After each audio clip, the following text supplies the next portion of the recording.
بسم اللہ الرحمن الرحیم نحمدہ ونصلی علی رسول الکریم اما بعد۔ ناظرین کرام، السلام علیکم ورحمۃ اللہ وبرکاتہ۔ روزے سے متعلق مسئلہ ہے کہ روزے کی حالت میں انجیکشن لگانے کا کیا حکم ہے، انجیکشن لگا سکتے یا نہیں۔ دیکھیے، اس سلسلے میں انجیکشن دو قسم کے ہوتے ہیں، ایک ہوتے ہیں غذائی انجیکشن اور ایک غیر غذائی انجیکشن ہے۔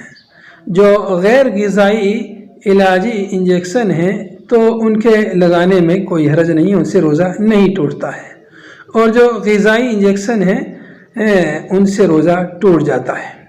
پہلی قسم کی جو انجیکشن ہے غیر غذائی انجیکشن ہے، خواہ وہ انجیکشن جو ہے پٹھوں میں لگائے جانے والے ہوں مسکیولر انجیکشن، یا رگوں میں انٹراوینس انجیکشن ہو، یا یہ کہ جلد کے نیچے سبکیوٹینیس انجیکشن ہو، جو بھی انجیکشن ہو، اگر وہ غیر غذائی ہیں، علاج کے طور پر لگائے جا رہے ہیں تو ان سے روزہ نہیں ٹوٹتا ہے۔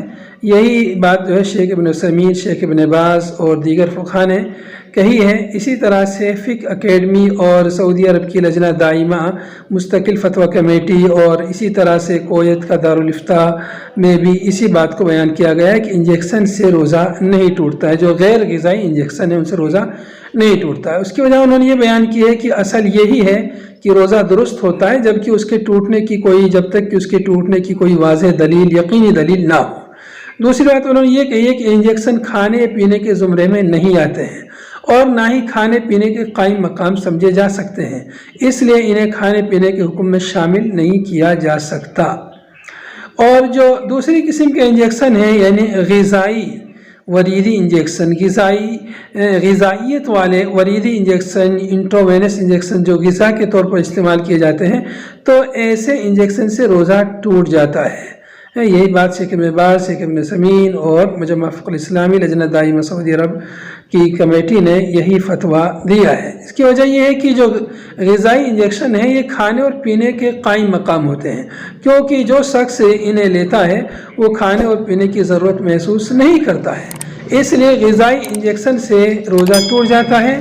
اور جو غیر غذائی انجیکشن ہیں جو علاج کے طور پر لگائے جاتے ہیں ان سے روزہ نہیں ٹوٹتا ہے۔